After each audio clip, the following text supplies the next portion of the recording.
Hello, in this video I want to show you all buttons meaning on Sencor Espresso Machine. To do this, first we'll need to take a look on the instructions, and I have them right here, so let's go through all of the buttons.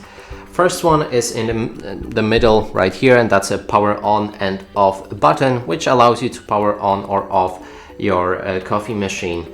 Then we have button number 2, which is a 2-cup brew button.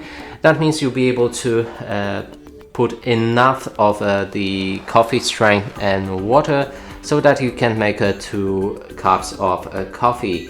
Then we have red indicator light, which is located right here.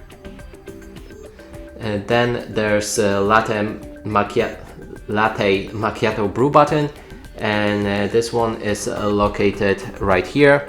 It allows you to make a latte. Then we have button number 5, which is automatic cleaning button right here. This will allow you to clean the machine after you make enough coffee.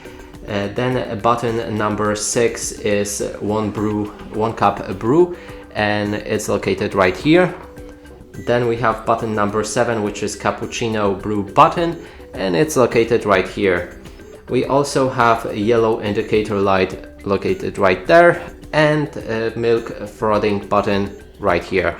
And that's it for this video. Hope you like it. Please consider subscribing to our channel, leave a like and a comment below.